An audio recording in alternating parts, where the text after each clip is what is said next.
오늘 말씀으로 예수님께서 내가 그니라 하였으니 라는 말씀이 나오죠.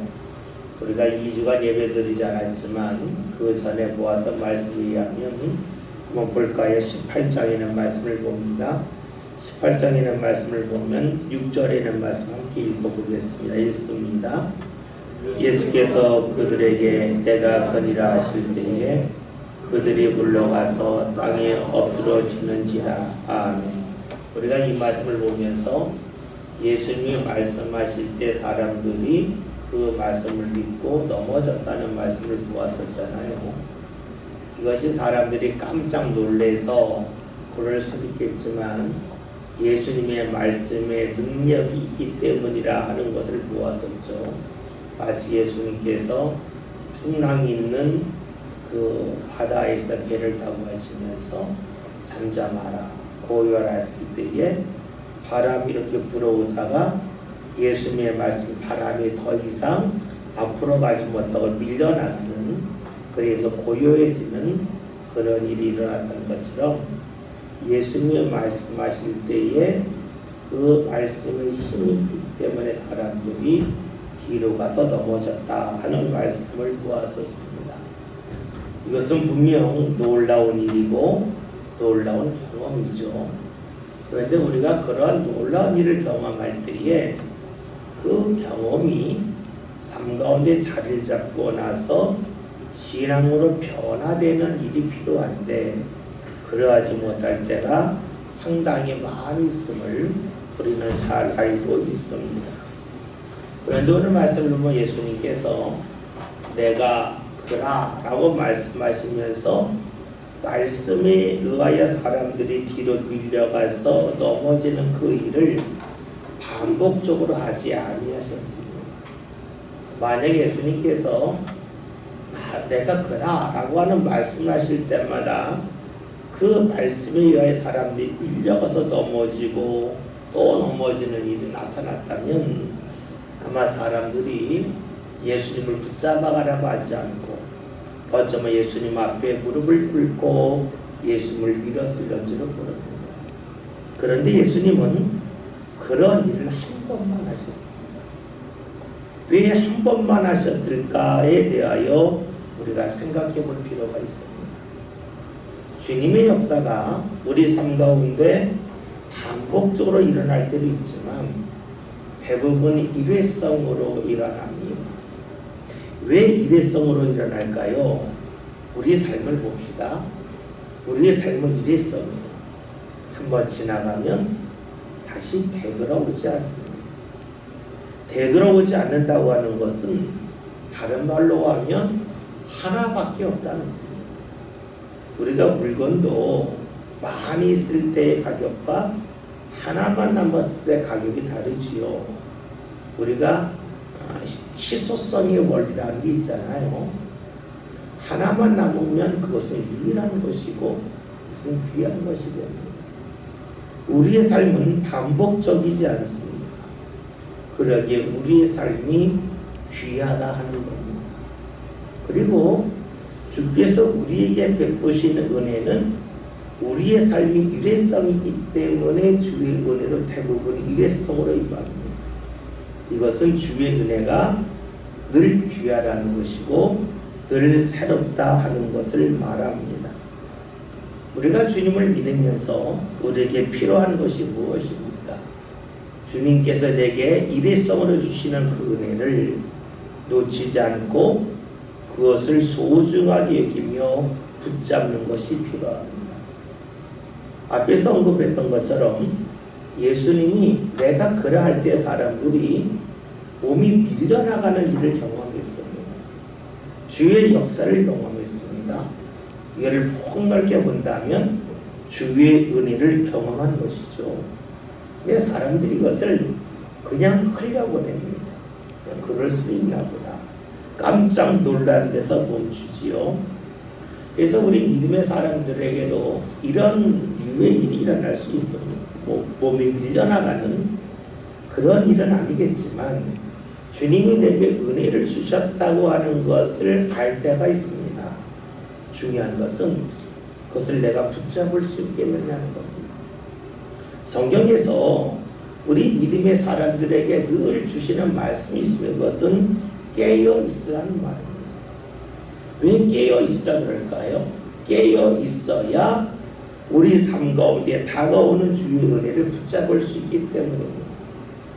여러분, 일회성이 아니라 반복기라 그러면 다 붙잡을 수 있습니다. 처음에는 몰라도 반복적으로 일어나면 우리가 알지 않아요? 그러나 우리의 삶은 늘 달라져요. 늘 새롭습니다. 그렇기 때문에 우리가 깨어있지 아니하면 주께서 우리에게 주신 은혜를 붙잡을 수 없다는 거예요. 그래서 성경에서는 깨어있으라는 말씀과 더불어 그 다음에 나오는 말씀들이 있죠. 깨어있어 뭡니까? 기도하라는 말씀이죠. 우리가 마태, 마가, 누가복음을 공관복음이라 그러고 요한복음을 따로 말합니다. 그래서 이제 영어권에서는 제4복음서라 그래요. 이 마태, 마가, 누가와 좀 다르다는 거예요. 다르다고 하는 이유가 이 요한복음에서는 예수님이 그냥 하나님의 모습으로 굉장히 크게 강조가 됩니다. 그래서 우리가 잘 아는 것처럼 마태, 마가, 누가복음에서 예수님이 겟세마네 동산에서 기도하는 내용이 나와요. 이 자리 내게서 지나가기 없어서. 이 말씀이 마태, 마가, 누가복음에 나오는 요한복음에는 안 나오죠. 요한복음은 오히려 하나님 내 제자들을 하나가 되게 하시고 이렇게 붙잡아주죠. 이런 기도가 나와 있지 겟세마네 기도의 내용이 나와 있지 않습니까? 그러니까 겟세마네 기도 잘 알고 있죠. 한번 찾아볼까요? 마가복음 14장 38절 신약성경 81면입니다.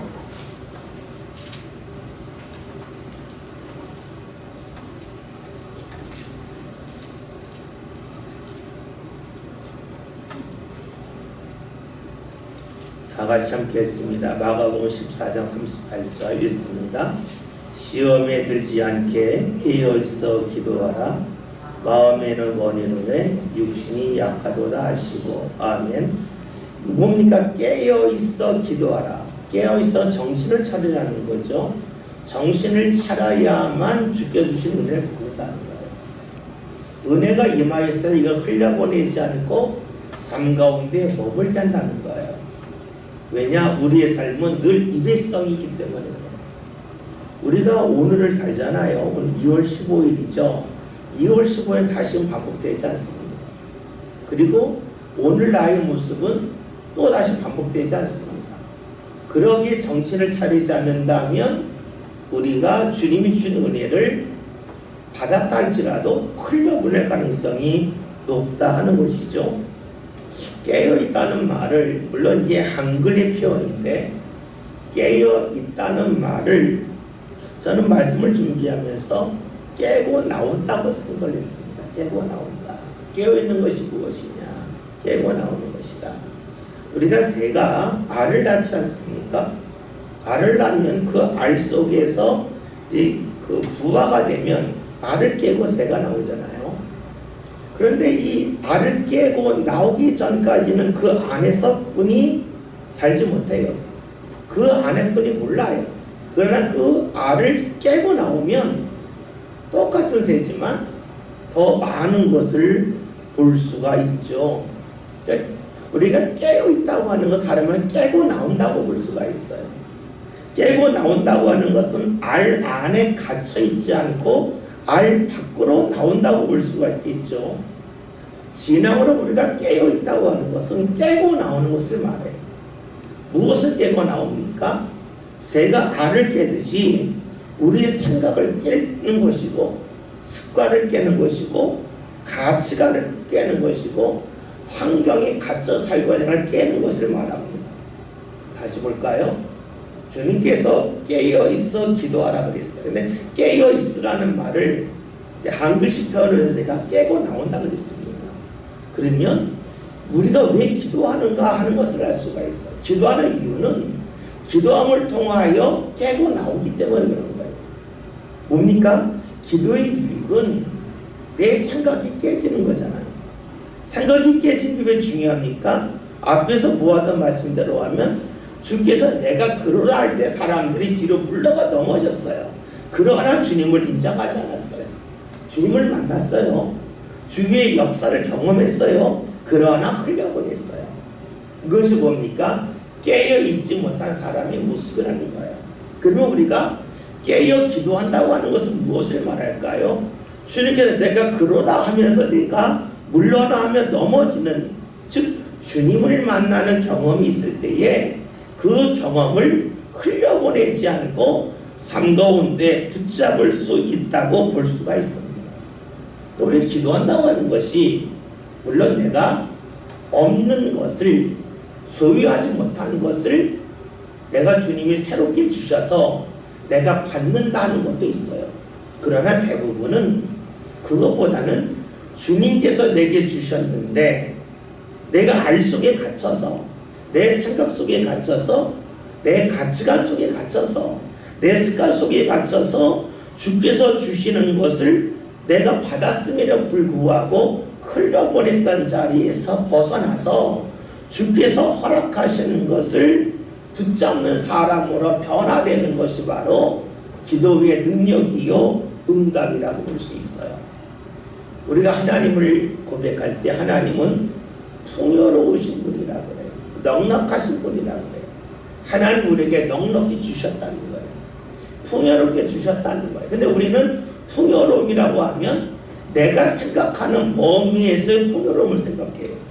그런데 하나님이 주신 풍요로움은 내가 생각하는 그 아래에서 깨어져 나오는 것을 말해요. 그러니까 어떻게 돼요? 알 속에서 보는 것이 알 밖에서 보기 때문에 주께서 허락하신 것을 더 많이 보고 붙잡는 거라고 볼 수가 있어요. 주님께서 내가 그러다 라고 말씀을 하셨습니다. 그런데 오늘 8절에는 말씀을 보면 예수께서 대답하시되 너희에게 내가 그니라 하였으니, 내가 그라는 말씀을 또 하셨어요. 그러나 이 말씀을 들었을 때 사람들이 뒤로 물러나거나 넘어지는 일이 없었습니다. 다시 말하면 주의 역사는 일회성으로 임하였는데 그 일회성의 은혜를 사람들이 다 놓쳤다는 것이에요. 우리가 성경을 보면서 중요한 것은 성경에 나오는 말씀을 통해서 예수님이 잡히실 때 어떤 일이 있었다 하는 사건을 아는 것에서 멈춘다면 참 곤란해져요. 왜냐하면 그것은 지식이기 때문에 그래요.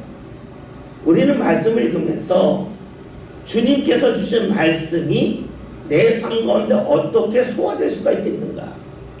주님이 주셨던 말씀을 내가 어떻게 붙잡을 수 있겠는가? 주님이 말씀을 주셨을 때에 수많은 사람이 놓쳤는데 놓친 이유가 무엇일까?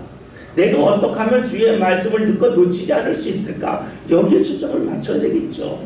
또 우리가 말씀을 지식적으로 볼 것이 아니라 우리의 경험과 삶을 계속해서 연관시킬 필요가 있습니다. 다시 언급한다면 깨어있지 못한 사람들, 또 다른 말로 깨어있어 기도하지 못한 사람들, 자기 생각 속에서 갇혀있는 사람들, 주님을 만나지 못하였기 때문에 자기의 삶의 방법을 계속해서 고수하는 사람들은 주님이 은혜를 주셨건만 그 은혜를 다 놓치고 흘려보냈다는 것입니다. 예수님은 다시금 그런 역사를 그들에게 일으키지 않으시죠. 그러면서 하시는 말씀이 뭡니까? 나를 찾거든 이 사람들이 가는 것을 용납하라라고 말씀하고 계십니다. 지금 예수님은 자신이 잡혀갈 것을 아셨음에도 불구하고 자신들과 함께하는 제자들이 잡혀가지 않기를 위하여 말씀하고 계시지요. 고통이 있다는 것은 무엇을 말합니까? 우리가 고통스럽다고 하는 것은, 고통스럽다고 하는 것은 내가 힘들다는 거예요. 내가 힘들다고 하는 것은 내 삶의 에너지가 나한테 몰릴 수밖에 없다는 거예요. 우리가 추운 날 피곤하잖아요. 우리가 추운 데 있다가 따뜻한 데 들어가면은 피곤이 확 몰려오죠. 왜 그럴까요? 추울 때에는 내가 체온을 유지하기 위해서 내게 있는 에너지를 추위를 막는데 계속해서 사용했기 때문입니다. 그러니까 우리가 추울 때에는 피곤할 수밖에 없어요. 추운 데 있는 사람이 부지런하기 힘들어요. 왜냐하면 내가 추위 속에서 내 체온을 유지하기에 내 에너지를 계속해서 추위와 싸우는 데 사용했기 때문에 에너지가 떨어질 수밖에 없죠. 그러니까 피곤한 거예요. 그래요. 사람의 몸이 그렇고 사람의 삶이 그래요. 내가 힘들면 만사가 귀찮은 거예요. 내가 힘들면 만사가 귀찮다고 하는 것은 힘들수록 나에게만 집중이 된다는 거예요. 그런데 오늘 말씀을 보면 예수님은 자신이 힘들고 고통스럽지만 예수님의 눈이 자신에게만 가지 아니하고 제자들에게까지 이어짐을 볼 수가 있습니다. 이거 어떻게 가능했을까? 우리는 가장 쉬운 답은 예수님이니까 하면 돼요. 또 우리가 성경 읽다가 잘 안 풀리면 하나님이니까, 예수님이니까 하면 쉬워요. 그런데 그렇게 될 경우에는 우리가 말씀 읽을 때에 말씀 속으로 들어가기 상당히 어려워요. 왜요? 나는 예수님이 아닌데, 나는 하나님이 아닌데 당장 이렇게 반응할 수밖에 없어요. 예수님이 십자가에서도 자신만을 생각하지 않으셨죠? 우리가 요한복음과 누가복음에 나와 있는 말씀 있잖아요. 누가복음에서는 예수님, 마가복음과 마태복음에서 십자가에 달리셨을 때에 하나님과만 대화하죠. 하나님 어찌 날 버리셨습니까? 내 영혼을 하나님께 맡깁니다. 하나님과만 대화해요. 근데 누가복음에서는 어떻게 십자가에 달리셨을 때에 옆에 있는 강도와 대화를 하세요. 또 요한복음에서 예수님 십자가에 달리셨을 때에 요한아, 네 어머니다, 당신의 아들이다, 이런 이야기, 사람과의 대화를 하신단 말이에요. 우리가 어떻게 가능할까 하는 거예요. 누가복음과 요한복음에 나와 있는 말씀이지만 고통 속에서 자신만을 생각하지 않고 어떻게 옆에 있는 사람들을 생각하며 그들과 이야기할 수 있을까 하는 거예요. 상당히 어려운 문제죠. 근데 우리가 그 실마리를 오늘 그 새벽기도의 말씀을 통해 볼 수 있어요. 우리가 사무엘하 7장에 있는 말씀을 봅니까? 다윗이 하나님의 성전을 짓겠다고 나단에게 말했을 때 나단이 지으라고 말하지만 하나님이 나단에 다시 말씀, 아니다, 지을 필요 없다. 그러면서 대신에 다윗의 마음을 받았기 때문에 내가 다윗의 집에 영원한 복을 주겠다는 말씀을 하시잖아요. 그리고 그 말씀을 나단이 다윗에게 전하는 것이 사무엘하 7장이에요. 그 이후에 사무엘하 8장을 가면 다윗이 전쟁을 하는데 어디로 가는지 여호와께서 이기게 하셨다는 말씀이 6절과 14절에 반복적으로 나와요. 이 반복적인 말씀 가운데 한가운데에는 10절, 11절에는 말씀이 있죠. 다윗이 전쟁에 승리한 후에 은과 금과 모든 것을 하나님께 드렸다는 말씀이 나와요. 다시 말하면 전쟁에서 승리하는 것은 하나님이 은혜를 주셨다는 것이고, 은혜를 받은 후에 그가 하나님께 영광을 돌렸죠. 우리가 어제 보았던 말씀처럼 전리품을 사람들에게 주지 않고 하나님께 다 드린 거예요. 사람들이 등을 돌릴 수 있지만 하나님을 붙잡았어요. 그러니까 하나님이 또 전쟁에서 이기게 하셨어요. 그런 말씀을 보았었잖아요. 그런데 우리가 사무엘하 이제 8장을 넘어서 9장을 가면 다윗이 무엇을 하냐면 사울의 집에 남아있는 자가 누구냐고 물어요. 그랬더니 사람들이 말하기를 요나단의 아들 중에 하나가 무비보셋인데 그가 다리를 접니라고 말하죠. 그랬더니 그를 불러다가 사울에게가 원래 소유했던 모든 재산을 그에게 맡기고 무비보셋에게 너는 평생 나와 같이 식사를 하자라고 말을 하고, 오늘 새벽 기도 시간에 보았죠. 다윗이 하나님의 은혜를 거듭거듭 받게 되었더니 자신의 삶이 풍족하게 되었고, 풍족하게 되니까 그 다음에 어떻게 해요? 다른 사람까지 돌보는 사람으로 바뀌어요. 다시 말하면 우리가 누군가를 돌본다는 것, 누군가를 살핀다고 하는 것은 사실 힘든 일이에요. 왜냐하면 내 것을 채우기를 바쁘기 때문에 그래요.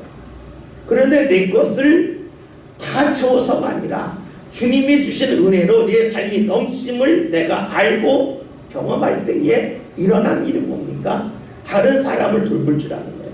그것이 바로 다윗이 무비보셋을 돌보는 말씀입니다. 그러니까 하나님이 이기게 하셨다, 은혜를 주셨다, 하나님 앞에 헌신했다, 다시 하나님이 은혜를 주셨다. 그리했더니 다윗이 다른 사람을 돌보 왔다는 것이 사무엘하 8장 9장에 있는 말씀입니다. 우리가 그 말씀을 비추어서 예수님을 본다면 알 수 있는 것이 있어요. 예수님이 어떻게 힘든 가운데에도 제자를 생각할 수 있었을까? 그 이유는 간단하죠. 예수님이니까 라고로 답할 수가 있겠지만 예수님이 계속해서 하나님의 은혜가 임하고 또 임하고 또 임하였기 때문에 다른 사람들까지로 생각하고 돌볼 수 있었다라고 볼 수가 있어요. 하나님의 은혜가 순간적으로 임하는 사람이 있고 반복적으로 임하는 사람이 있어요. 반복적으로 임하는 사람의 특징이 무엇입니까? 다윗이 사울의 집안에 남은 사람을 돌보았어요. 예수님이 자신이 잡혀갈 걸 아셨지만 이 사람들이 지나가도록 용납하라고 말씀을 하셔요. 다시 말하면 다른 사람을 돌보는 역할을 할 수 있게 되라는 것이에요. 우리가 교회에서 사랑이 있어야 된다고 그래요. 그 모르는 사람이 어디 있어요? 그걸 해야 된다는 건 다 알아요. 근데 안 되는 거예요. 왜 안 될까요? 그것은 물론 그 사람의 성격적인 이유 때문에 그럴 수 있다고 볼 수가 있겠지만 우리가 성경을 준해서 본다면 그 사람이 지금 은혜를 받았는데 은혜가 거듭해서 임하지 아니하였기 때문에 아직도 자신의 것을 채우기 위해 급급하다 볼 수 있어요. 그러니까 자기만 보이는 거죠. 그런데 다윗이 하나님의 은혜 받고 헌신을 하고 또다시 하나님의 은혜 받았더니 반복적으로 그런 일이 나타났더니 그가 다른 사람을 돌봐요. 예수님도 하나님의 은혜가 임하고 하나님께 삶을 맡기고 또다시 하나님의 은혜가 이것이 계속해서 반복이 되니까 가장 고통스러운 자리 십자가에서도 그리고 잡혀가시기 전에도 다른 사람을 돌보는 일을 할 수 있다라고 볼 수가 있습니다. 우리가 성경을 보면서 예수님이니까 하나님이니까 이렇게 쉽게 넘기기보다는 그 과정이 무엇이 있었을까? 내가 어떻게 하면 그럴 수 있을까? 여기에 초점을 맞추는 것이 중요하겠죠. 예수님이 지금 제자들을 생각하고 있습니다. 예수님 상관에 꾸준히 샘물처럼 하나님의 은혜가 샘솟았기 때문에 잡혀가기 전에도 다른 사람을 생각하는 제자를 생각하는 일을 했죠. 그렇다면 질문할 것이 하나 있죠.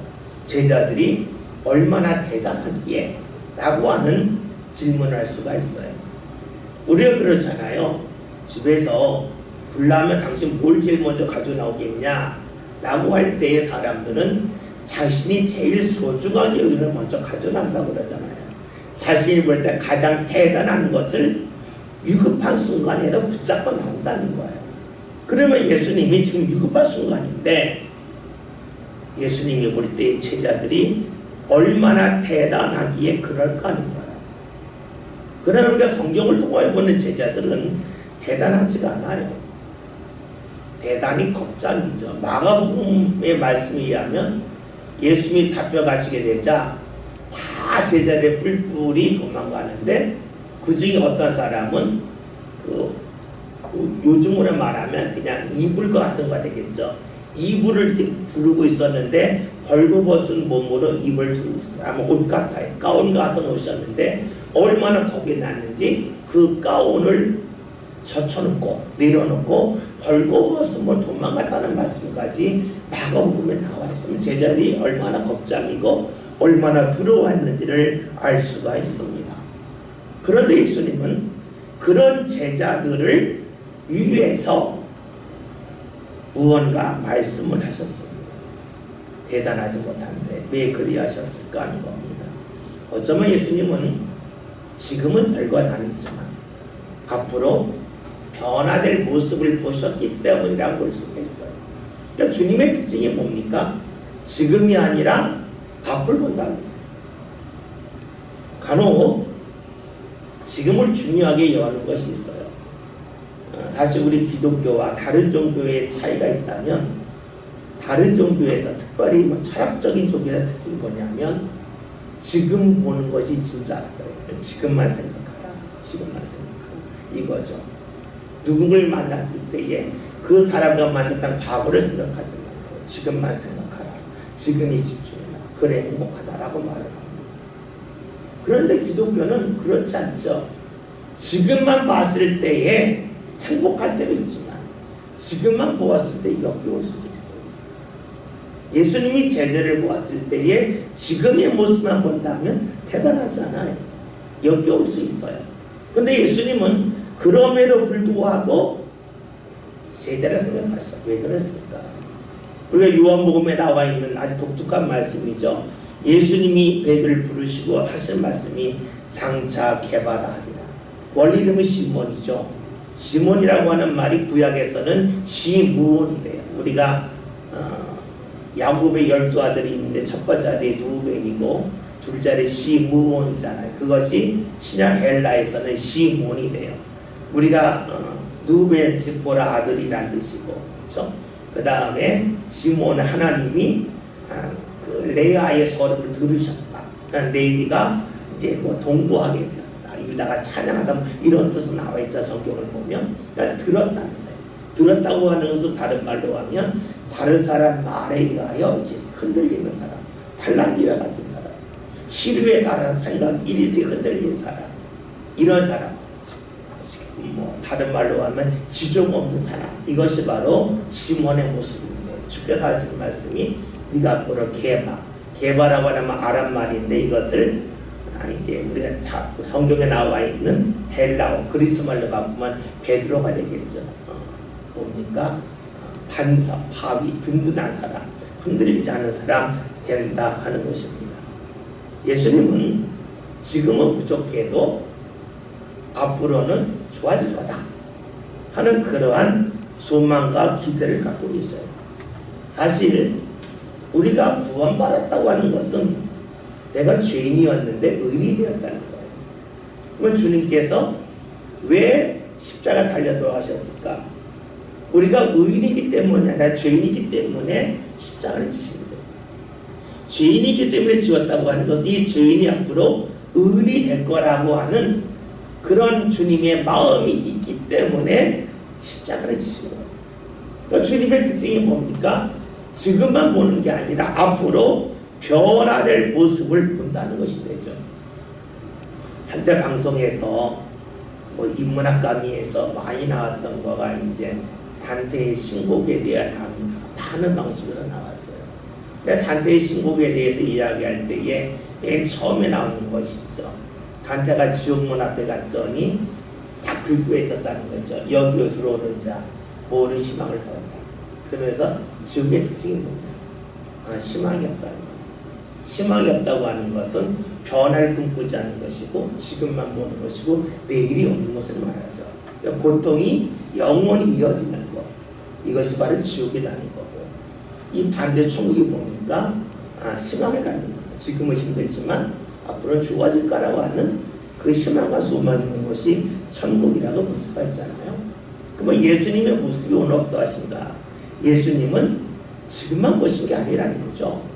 지금의 제자들만 보셨다면 이들이 가도록 해라라는 말씀을 안 하셨을 거예요. 그러니까 주님의 말씀과 삶은 별거 다르지가 않아요. 주님의 삶이 뭡니까? 우리를 저기에서 구원하셔서 의인이 되게 하시고 달라진 변화를 꿈꾸셨다는 거예요. 말씀도 그렇게 하고 있어요. 그러니까 우리가 예수를 믿는다는 것이 무엇일까요? 이것을 우리가 단순히 말하면 우리가 죽어 천국 간다요. 그런데 죽어 천국 간다 라고 하는 그 글귀는 우리의 삶 가운데 별 도움이 안 돼요. 왜냐? 삶 가운데 그냥 하나의 암시처럼만 될 수 있어요. 그런데 그 속에 담겨진 뜻이 그것이 아니잖아요. 우리가 말을 듣는다고 할 때에 말이 있고 말 안에 담겨진 뜻이 있잖아요. 그렇죠? 우리가 사람을 만났을 때에 말하고 쳐다볼 때에 그냥 쳐다보는 것이 있고 쳐다보는 눈빛 속에 담겨져 있는 수많은 그 사람의 마음과 또 다른 메시지가 있잖아요. 그것을 볼 때에 우리의 삶이 아름답고 따뜻해져요. 마찬가지로 우리가 말씀을 볼 때에도 예수 믿었으니 죽어 천국 간다. 쉬워요. 그러나 그것은 우리 신앙이 건조해지는 거예요. 우리 신앙이 풍성해진다고 하는 것은, 예수님께서 천국에 가게 한다고 하는 것은 죄인을 의인되게 하시는 것, 지금을 보지 않고 변화될 모습을 보시는 것, 지금은 변변치 않아도 이 사람들이 앞으로 변화해서 어떻게 주님 앞에 쓰임받을까를 생각하는 모습이 바로 천국에 간다는 그 메시지가 되겠죠. 우리가 이 말씀을 알고 있지만 사실 말씀대로 사는 것은 상당히 어려운 거예요. 그래서 우리가 살기 어렵기 때문에 자꾸만 그 말씀의 뜻이 무엇인지를 자꾸 파헤치고 들어가는 거예요. 청년들하고 성경 공부를 한 이야기가 있어요. 어디서 제가 책에서 본 것 같은데 이런 거예요. 사람들에게 미국에 가서 실험하면 100불을 준대요. 100불을 주면서 공돈을 준 거예요. 한 10만 원을 준 거예요. 당신이 이 돈을 가지고 다른 사람에게 어려운 사람 도와주겠냐 그랬더니 한 10,000원에서 2만 원 정도 도와주겠다고 해요.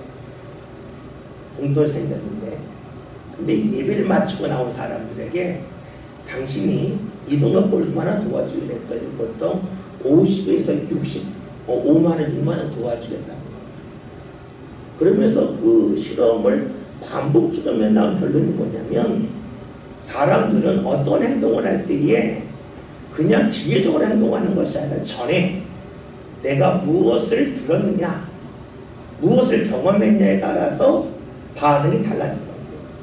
똑같은 사람이 할지라도 지금 내가 무언가 본다고 할 때에 그냥 보는 것이 아니라 그 전에 보았던 것, 그 전에 들었던 것과 연관시켜서 보고 행동한다는 거예요. 이것이 사람이라는 거예요. 우리 그렇잖아요. 똑같은 일이라 할지라도 나의 상태에 따라서 반응이 달라지잖아요. 그러니까 우리가 자꾸만 말씀 속으로 파헤치고 들어갈 이유가 무엇일까? 그것은 말씀을 자꾸 파헤치고 들어가서 주님이 우리에게 무엇을 원하시는지를 찾음을 통해서 우리가 10만 원이 생겼을 때에 1, 2만 원 쓰고 됐던 것이 5, 6만 원 쓰는 것으로 우리의 마음이 움직여지는 범위가 더 확대되게 하기 위함이죠. 그래서 우리가 말씀을 볼 때에 지식적으로 볼 것이 아니라 그 말씀이 왜 있을까? 그리고 이 말씀을 통해서 주님이 우리에게 요구하신 것이 무엇일까를 계속해서 살필 필요가 있습니다. 9절 함께 봅니다. 다시 했습니다. 9절.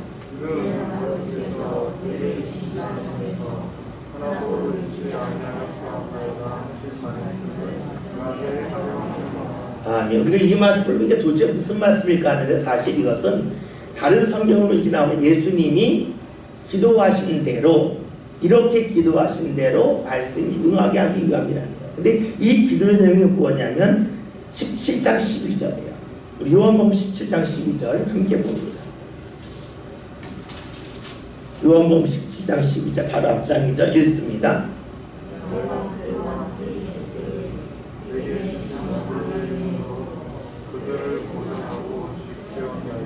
네. 예수님이 기도하시기를 적에 주시는 이들이 있는데 제가 지금까지 이를 지키고 보존했습니다 라고 기도했다는 겁니다.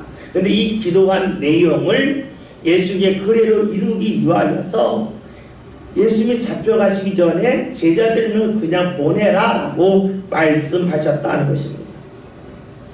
그러면 예수님이 이렇게 행동하신 것은 예수님의 기도가 이루어지기 위하여서 의도적으로 하신 말씀이라는 거예요. 의도적으로 했다고 하는 것은 예수님이 하신 기도를 예수님이 알고 계셨다는 거예요.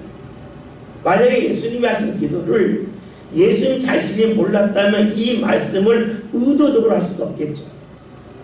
그렇다면 우리 여기서 알 수 있는 것이 있어요. 예수님의 기도의 특징이죠. 예수님의 기도의 특징은 삶의 기도였다는 거예요. 여러분, 삶의 기도가 무엇이요? 경험이 바탕이 된 기도였다는 거예요. 우리가요, 경험한 일은 10년이 지나 거의 되면 기억을 합니다. 20년 전의 일도 경험한 것은 기억을 합니다. 그런데요, 내가 지어낸 이야기는 하루만 지나도 잘 몰라요. 여러분, 거짓말의 특징이 있죠. 거짓말의 특징은요, 태수가 달라져. 물론 1980년대 때 일인데요, 그 당시 우리나라 대역사 대부분 항의했잖아요. 그러면 잡혀가요, 경찰서에. 경찰서 잡혀갔다 친구들 이야기에 의하면 펜을 준대요. 펜을 주고 너 있었던 일 다 쓰라 그런대요. 그리고 난 또 다시 준대요. 있었던 일 다시 쓰라 그런대요. 근데 무시고 썼잖아요. 그리고 이제 뭐 나름대로 거짓말을 해가지고 경찰이 모르게끔 쓰려고 쓸 건 아니겠어요. 또 쓰라 그런대요. 또 쓰라 그런대요. 그래서 놀라운 것은 거짓말한 것은 달라지고 진짜는 계속 똑같이 쓴다. 그럼 이거 다르잖아. 너 거짓말했지? 물어봐. 이해되시죠? 우리가 지어낸 이야기는 시간이 지나면 그대로 기억하지 못합니다. 대부분 달라져요. 그런데 경험한 일은 대부분 같아요. 내가 누구의 옷을 보았다, 본 건 대부분 그대로 씁니다. 그런데 내가 지어내서 하는 것은 조금 지나면 바뀌어요. 그게 거짓말이라는 거죠. 예수님이 기도하신 것을 그대로 행동으로 옮기셨다고 하는 것은 예수님의 기도가 입술의 기도가 아니라 삶의 기도였다고 하는 반증이기도 합니다. 그렇죠. 우리의 기도의 힘이 언제 있을까요? 그것은 삶의 반복이 있는 것이 바탕이 될 때 힘이 있어요. 우리가 자주 보는 말씀 중에 하나가 바로 열왕기상 3장이에요. 열왕기상의 3장은 우리가 잘 아는 대로 솔로몬의 기도예요. 솔로몬이 1000번째 드리는 후에 하나님 앞에 기도할 때에 하나님에게 지혜를 구하잖아요. 그런데 그 당시 솔로몬의 기도는 어떤 기도였을까요? 꿈속에서 한 기도였어요.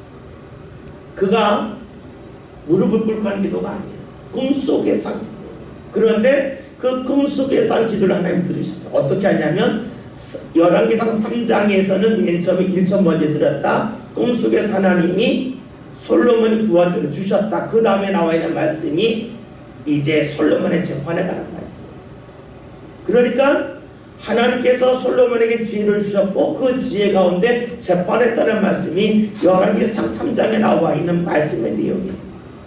그러면 솔로몬이 기도한 것이 꿈속에서 기도한 건데 왜 응답하셨을까? 우리가 잘못하면 꿈을 자꾸 현실할 수도 있어요. 내 꿈에서 만든 거예요. 꿈에서 이런 일이 있었는데 그럴 수 있어요. 한때 그런 분들 상당히 많았어요. 제가 이런 꿈을 꿨는데요. 이런 꿈을 꿨는데요. 그런데 중요한 것은 꿈속에서 기도했다고 하는 것은 무엇일까? 이거를 좀 심리학을 하는 그런 사람들의 말에 의하면 꿈은 무의식의 발로라 그러죠. 무의식 속에서 생각했던 것이 꿈속에 드러난다는 거예요. 그러면 무의식이라고 하는 것은 생각하지 않았던 것이 아니라 생각이 쌓여 있던 것이 나오는 것이 무의식이에요. 여러분들이 바로 그런 적 있으세요? 교회에서 나갈 때 문 잠고 나가잖아요. 그리고 가다가 내가 문 잠궜나? 생각하는데 기억이 안 나서 다시 교회 와서 문 확인해 본 적 없으세요? 아마 많은 분들이 그랬을 거예요. 저도 많이 그래요. 왜냐하면 교회에서 나갈 때 문 잠그는 거 생각하지 않아요. 자연스럽게 하는 거예요. 자연스럽게. 자연스럽게 했기 때문에 내가 했는지 안 했는지가 기억이 안 나요. 그렇기 때문에 가다가 횡단보도까지 갔다 안 잠그고 갔네 하는데 다시 와보면 잠겨져 있어요. 여러 번 그랬어요. 아마 여러분들도 그런 경험이 있을 거예요. 그건 뭐냐면 하도 많이 했기 때문에 그것이 무의식 속에 있는 거예요. 그러면 이것을 솔로몬의 기도에 우리가 대응해서 본다면 솔로몬이 얼마나 보통 때에 하나님 앞에 지혜를 구하는 기도를 했기에 꿈속에서는 그런 기도를 했을까라고 볼 수가 있어요.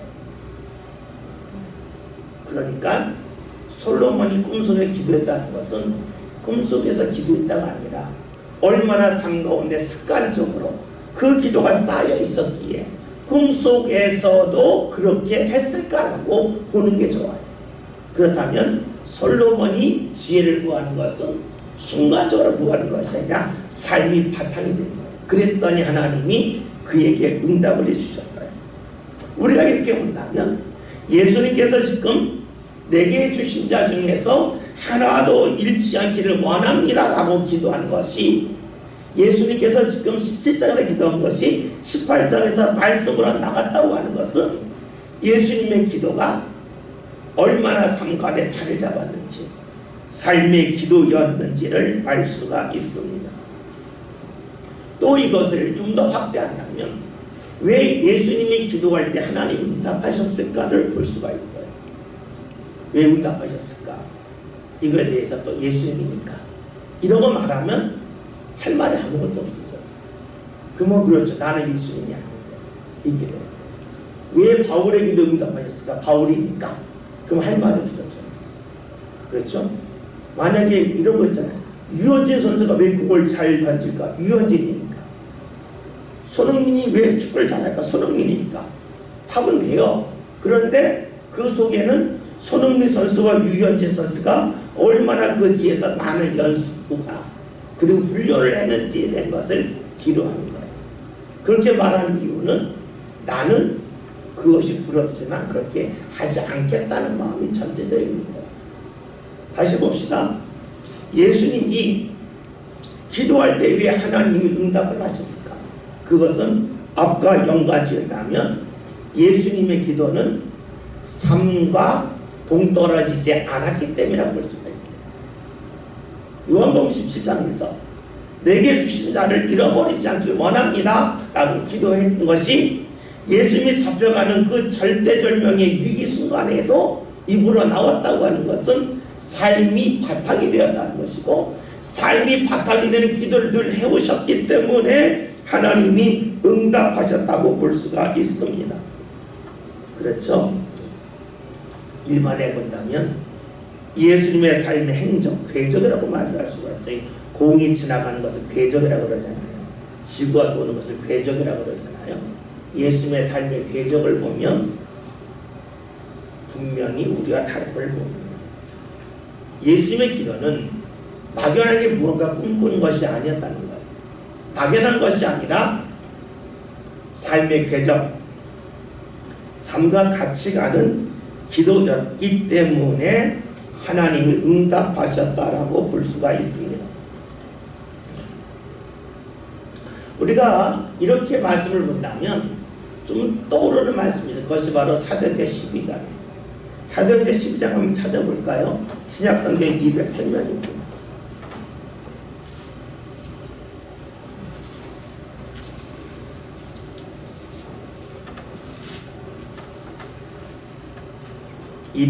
사도행전 12장 1절부터 5절, 자신들을 한 절씩 교독하고 5절 함께 봅니다. 그때 헤롯 손을 들어 교회 중에서 몇 사람을 해하려 하여 유대인들이 이 일을 기뻐하는 것을 보고 베드로도 잡으려 할세 때는 무교절 기간이라.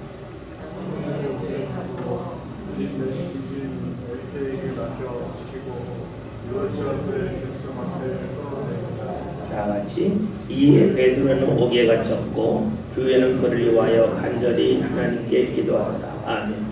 그러니까 예수님이 그 예루살렘에 입성하시기 전에 세베대의 두 아들이 야고보와 요한이잖아요.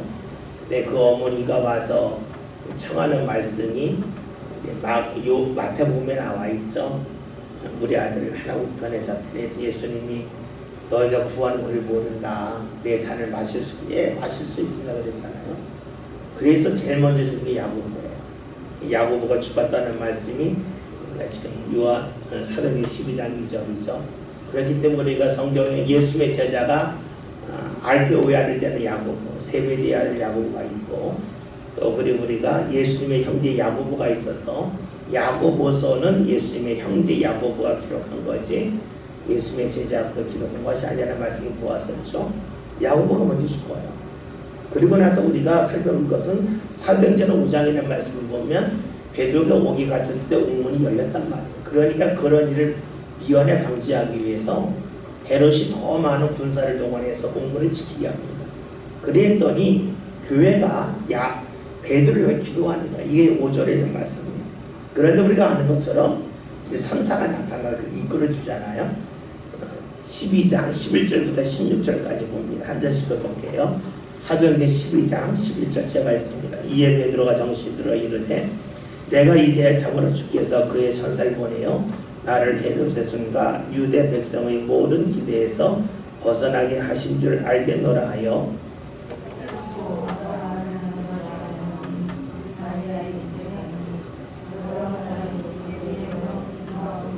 아멘. 베드로가 왜 내가 이렇게 나올 수 있나 생각했더니 나를 기도하니까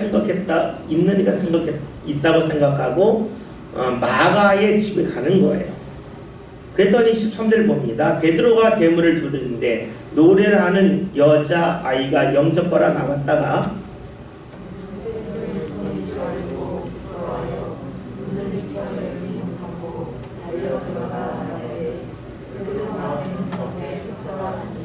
그들이 말하되 네가 미쳤다 하나 여자아이는 힘써 말하되 참말이라 하니 그들이 말하되 그러면 그의 천사라 하더라.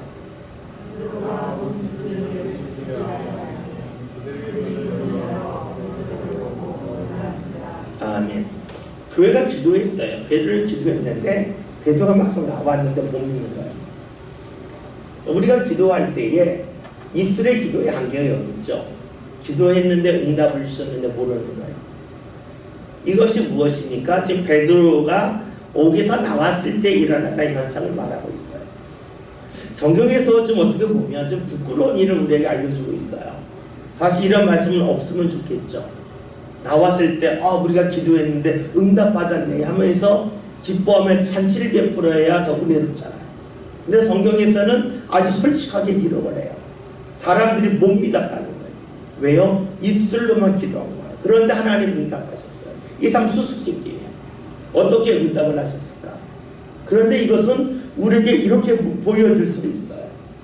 우리가 입술로 기도했을 때 응답을 하나님 해주시지만 우리가 응답해 주셔도 모르고 지날 때가 많다는 거예요. 감사하기를 베드로가 계속해서 문을 두드렸기 때문에 입술의 기도가 하나님께 상달되고 응답됨을 알았지만 베드로가 계속해서 두드리지 않았다면 그들은 자신의 기도의 응답됨을 몰랐을 거예요. 다시 말하면 우리가 삶이 바탕이 되지 않고 기도할 때에 성경이 우리에게 알려주는 것은 하나님의 응답이 있을 수 있다는 거예요. 그러나 문제는 응답이 임해도 응답인 줄 모른다는 거예요. 그 다른 말로 하면 하나님이 주셔도 주셨는지 모른다는 거예요. 하나님이 기회를 주셨음에도 불구하고 그것이 기회인 줄 모른다는 이것을 알려주는 것이 사도행전 12장의 말씀이라고 볼 수가 있습니다. 우리가 삶이 바탕이 되지 않는다면 우리 생각을 안 받으신다라고 볼 수가 있겠지만 성경에서는 간혹 받으신다. 그러나 받으심을 모른다는 것. 이것이 문제가 됩니다. 그러니까 하나님이 안 받는 것과 크게 다를 바가 없겠죠. 다시요. 삶이 바탕이 되는 것은 하나님이 주시고 주심을 알아요. 삶이 바탕이 되지 않고 입술만 했을 때에는 하나님이 안 주실 수도 있고 주신다 할지라도 몰라요. 모르기 때문에 지나쳐요. 다시 볼까요? 우리가 하나님을 믿는다 그래요. 그런데 예배를 귀히 여기지 않았어요. 이것은 입술로는 고백한 거예요. 삶이 바탕이 안 된 거예요. 그러면 하나님이 주셔도 모른다는 거예요. 내가 하나님 앞에 물질의 헌신을 많이 했어요. 물질의 헌신을 한다는 것은요, 물질은 시간이 들어갈 때 나오는 거예요. 시간이 없는데 물질이 나오지 않아요. 그러니까 물질의 헌신했다고 하는 것은 내가 11조를 드렸다고 하는 것은 내 삶에 시간을 드린 것과 똑같아요. 내 걸 포기하는 거예요. 근데 왜 포기하게 하셨을까요? 그 포기의 훈련이 하나님 말씀 앞에서 이어지길 원하기 때문에 주께서 11조를 요구하신다고 볼 수가 있어요. 우리가 무언가 훈련이 되지 아니하면 생각수로 멈추는데 11조라고 하는 것은 물질의 11조이지만 이 물질의 11조를 얻기 위해서는 시간의 11조가 들어가는 거예요. 시간의 11조가 들어가지 않았는데 물질의 11조를 할 수 없잖아요. 시간의 11조가 들어갔어요. 시간 안에 들었어요. 드림의 씨앗이고 그 드림의 훈련이 바로 11조예요. 근데 그것을 했지만 그것이 자리 잡지 못하면 헌신을 하지만 내 것을 포기하지 못해요. 그러면 하나님이 주셔도 주신 줄 모를 수 있다는 거예요. 지나치는 거예요. 우리가 교회에서 많은 헌신을 할 수가 있고 또 많은 사람들 앞에서 수많은 일을 할 때 앞장서서 할 수도 있어요. 그러나 그것이 삶이 바탕이 되지 않고 삶과 이어지지 않는다면 주셔도 내가 모를 수 있다는 거예요. 예수님은 자신이 기도하는 대로 행하셨어요. 주님, 내게 주신 자 중에 하나도 잃지 않길 원합니다. 그것이 말로 이어져, 삶으로 이어져. 왜요? 기도가 삶의 바탕이 되는 것이었기 때문에 그래요. 우리가 이 말씀을 보면서 열왕기상 3장에 솔로몬의 기도에 관한 말씀도 보았고 또 그 반대편에 있는 사도행전 12장에 나와 있는 말씀도 보았어요. 오늘 우리에게 필요한 것은 무엇일까요? 주님이 걸어가셨던 그 길이에요. 그것은 삶이 바탕이 되는 신앙이에요. 그럴 때 비로소 주의 역사가 우리 삶 가운데 풍성히 임할 수 있기 때문입니다. 오늘 우리가 말씀을 2절밖에 보지 못했지만 우리가 말씀을 얼마나 많이 보았느냐, 얼마나 빨리 끝내느냐 중요하지 않아요. 사실 우리가 이 말씀을 오랫동안 보잖아요. 지금 뭐 230번 정도 되더라고요. 그러면 여러분들이 볼 때 좀 지겨울 수도 있어요. 이 시간이면 벌써 마태복음 다 끝나고 끝날 수 있다. 그럴 수 있어요. 그런데 여러분, 지식적으로 많이 하는 것이 우리 신앙에 크게 도움이 되진 않아요. 우리가 말씀으로서 자꾸 들어가는 훈련이 필요해요. 앞에서 언급했죠? 앞에서 어떤 것을 보았느냐, 들었느냐에 따라서 내가 행동하고 반응하는 것이라는 거죠. 말씀으로서 자꾸 들어가서 우리의 삶 가운데 어떻게 반응할까, 어떻게 주님 앞에 나갈까를 우리가 스스로 잘 결정해 나가는 그런 신앙의 사람들이 꼭 되었으면 좋겠습니다. 기도합니다.